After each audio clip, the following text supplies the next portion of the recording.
শুভ সকাল বন্ধুরা। আজ হলো 26 ফেব্রুয়ারি, বৃহস্পতিবার।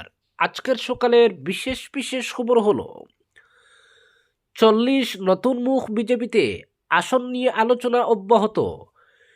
বিধায়কদের মধ্যে একাংশের টিকিট এবার অনিশ্চিত, সেই অনিশ্চয়তার মধ্যেই এবার মুখ্যমন্ত্রীর ঘোষণা। টিকিট বন্টনে অন্তত 40 জন নতুন মুখ আসবে, ফলে বিধায়কদের চিন্তা আরও বাড়ল। একই সঙ্গে কংগ্রেস যখন আসাম জাতীয় পরিষদ রাইজোর দলের সঙ্গে জোট গড়তে যাচ্ছে, তখন মুখ্যমন্ত্রীর দাবি সংখ্যালঘু কেন্দ্রগুলি ছেড়ে দিলে আগামীতে কংগ্রেসের হাতে বিরোধী দলনেতার আসনও থাকবে না। বিধানসভা ভোটের জন্য বিজেপির প্রার্থী বাছাইয়ের প্রক্রিয়া একেবারে শেষ পর্যায়ে। বিভিন্ন কেন্দ্রের প্রার্থী এক প্রকার চূড়ান্ত। পারফরমেন্সের নিরিখে একাংশ বিধায়কদের টিকিট এখন সুতোয় ঝুলছে। দলীয় সূত্রে খবর, অন্তত 20 জন বিধায়কের টিকিট এবার ছাঁটা হবে। বুধবার মুখ্যমন্ত্রীর কথায়ও তারই ইঙ্গিত রয়েছে। তিনি বলেন, প্রার্থীদের মধ্যে এবার নতুন মুখ থাকবে অনেক, কারণ কেন্দ্রের সংখ্যা বেশি। বিজেপির বিধায়কের সংখ্যা এখন 63, কিন্তু জয়ের সম্ভাবনাযুক্ত কেন্দ্রের সংখ্যা 103টি, তাই অন্তত 40টি নতুন মুখ থাকবে। কিন্তু মুখ্যমন্ত্রী খুলসা না করলেও পরিষ্কার, 103টি কেন্দ্রে বিজেপি একা লড়বে না। অগপ, বিপিএফ, রাভা যৌথ মঞ্চ, গণশক্তিতেও আসন ছাড়তে হবে। ফলে নিজেদের আসন সংখ্যা কমবে বিজেপির। তাই টিকিট বন্টনে প্রচুর সংখ্যক নতুন মুখকে অগ্রাধিকার দেবে শাসক দল। এনডিএর শরিক দলগুলির সঙ্গে আসন সমঝোতা নিয়ে আলোচনা চলার কথা জানিয়ে মুখ্যমন্ত্রী বলেন, অগপর সঙ্গে আলোচনা করতে হবে। রাভা হাসক যৌথ মঞ্চের সঙ্গে আলোচনা সম্পূর্ণ হয়েছে গতকাল। বিপিএফ এর সঙ্গেও 28 ফেব্রুয়ারির আগে আলোচনা সেরে নেবে। ধীরে ধীরে আসন সমঝোতা চূড়ান্ত করার লক্ষ্যে এগোচ্ছি আমরা। এদিকে আসাম জাতীয় পরিষদ রাইজোর দলের সঙ্গে জোট নিয়ে কংগ্রেসকে ভবিষ্যদ্বাণী শুনিয়েছেন মুখ্যমন্ত্রী। তার দাবি, সংখ্যালঘু কেন্দ্রগুলি শরিকদের ছেড়ে দিলে বিরোধী দলনেতা আসনও থাকবে না কংগ্রেসের হাতে। তিনি বলেন, এটা অনস্বীকার্য যে সংখ্যালঘু অধ্যুষিত এলাকায় কংগ্রেসের ভালো সংগঠন রয়েছে। সেই সব কেন্দ্রে কংগ্রেসের জয়ের সম্ভাবনা 100%, কিন্তু জাতীয় পরিষদ রাইজোর দলকে আসন ছেড়ে দিলে আগামীবার বিরোধী দলনেতার আসনও থাকবে না কংগ্রেসের হাতে। কারণ বিরোধী দলনেতার আসন পেতে গেলে 22 জন বিধায়ক থাকতে হবে, কিন্তু রাইজোর দলকে 5টি, জাতীয় পরিষদকে যদি একটি কেন্দ্র ছেড়ে দেয় কংগ্রেস, এআইইউডিএফও আরও 2-3টি কেন্দ্রে জয়ী হবে। ফলে বিরোধী দলনেতার পদ হারাতে হবে কংগ্রেসকে। অপরদিকে ছাত্রদের স্বার্থে করিমগঞ্জ কলেজকে ভোট গণনার কাজে ব্যবহার না করার দাবি ছাত্র সংগঠন এআইডিএসওর করিমগঞ্জ জেলা কমিটির পক্ষ থেকে এক প্রতিনিধি দল ভোট গণনার কাজে বিশেষ করে স্ট্রং রুম হিসেবে ব্যবহার করার জন্য শিক্ষা প্রতিষ্ঠানকে দীর্ঘদিন আবদ্ধ রেখে ছাত্রছাত্রীদের অশেষ শৈক্ষিক ক্ষতি সাধন করা না হয়, তার প্রতি দৃষ্টি আকর্ষণ করার জন্য জেলা আয়ুক্তকে সাক্ষাৎ করে এক স্মারকপত্র প্রদান করেন। সংগঠনের পক্ষ থেকে দাবি সম্পর্কে অবগত করার সঙ্গে সঙ্গে তিনি ক্ষেপে যান এবং বলেন, এটা তার নিজের এখতিয়ারের বিষয়। তিনি অন্য কোনো মতামত শুনতে রাজি নন। এতে প্রতিনিধি দল হতভম্ব হয়ে পড়েন। প্রতিনিধি দলের পক্ষ থেকে অফিসিয়ালি স্মারকপত্র কার্যালয়ে প্রদান করা হয়। প্রতিনিধি দলের নেতৃত্ব দেন ছাত্র সংগঠনের জেলা সভাপতি এবং রাজ্য কমিটির সদস্য সুজিত কুমার পাল, জেলা সম্পাদক এবং রাজ্য সম্পাদক মণ্ডলীর সদস্য সঞ্চিতা শুক্লা, রাজ্য কমিটির সদস্য জয়দীপ দাস। স্মারকপত্রে বলা হয়, প্রতি সময়ে বিধানসভা বা লোকসভা বা পঞ্চায়েত বা পৌরসভা নির্বাচন অনুষ্ঠিত হলে করিমগঞ্জ জেলায় প্রত্যক্ষ করা হয়েছে যে করিমগঞ্জ কলেজকে ভোট গণনার কাজে প্রায় 1 মাস বা ততোধিক সময় পর্যন্ত আবদ্ধ রেখে পঠন পাঠন বন্ধ করা হয়। এমনকি অধ্যক্ষের রুমে পর্যন্ত প্রশাসনিক কাজকর্ম পরিচালিত হয়। ভোট গণনার পরোক্ষ প্রয়োজনে পার্শ্ববর্তী স্কুলগুলোতে শিক্ষাদান ব্যাহত হয়। প্রায়ই ভোট গণনার প্রয়োজনে করিমগঞ্জ কলেজের ঘরগুলোকে সুবিধামতো ভেঙে সাজানো হয়। পরে মেরামতের যে কাজ করা হয় তা মোটেই সন্তুষ্টজনক হয় না।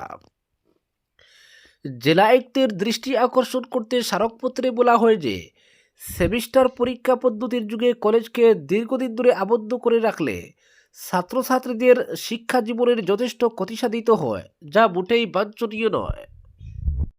অপরদিকে নেহেরু মূর্তি ভাঙচুরের নিন্দা সুস্মিতার।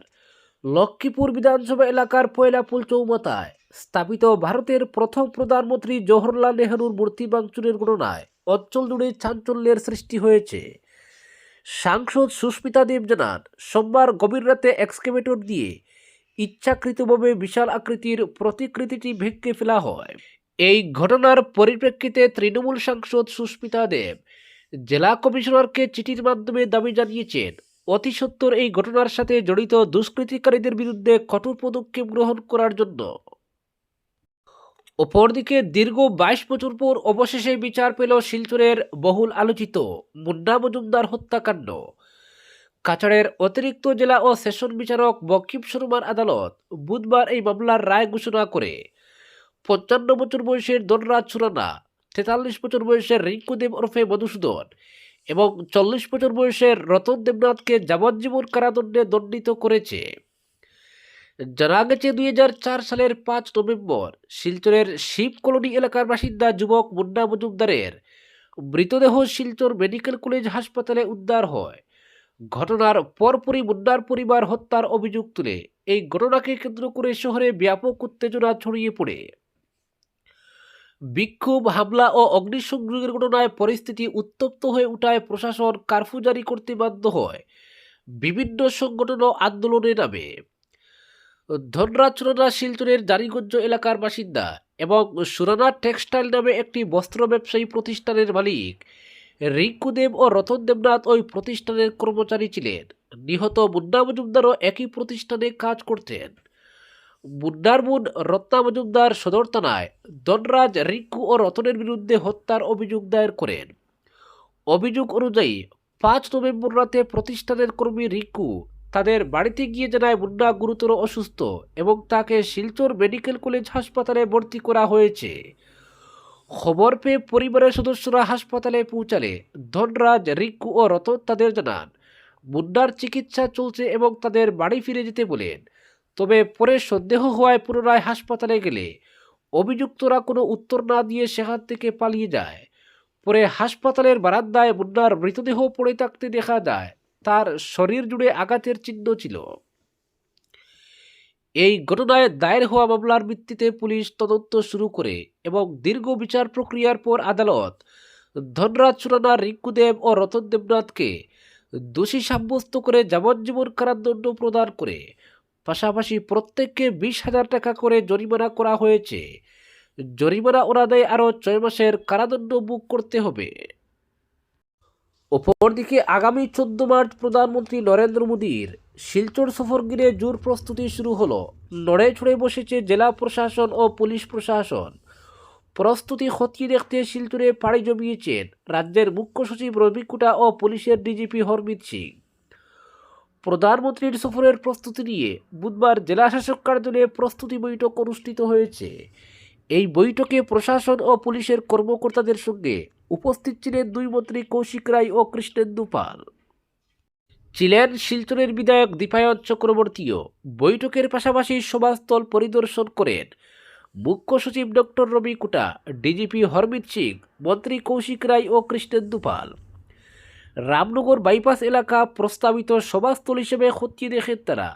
ওই জায়গাটি সবার উপযুক্ত হলে সেখানেই হবে প্রধানমন্ত্রীর বিশাল জনসভা। আগামী 14 মার্চ শিলচরে আসছেন প্রধানমন্ত্রী। ইতিমধ্যে সরকারিভাবে এই ঘোষণা করেছেন মুখ্যমন্ত্রী হিমন্ত। প্রধানমন্ত্রীর সফর ঘিরে কাছাড় জেলা প্রশাসনের জোরদার প্রস্তুতি চলছে। বুধবার প্রধানমন্ত্রীর সভাস্থল পরিদর্শন করার পাশাপাশি বেশ কিছু গুরুত্বপূর্ণ বিষয় নিয়ে আলোচনা করেন 2 মন্ত্রী।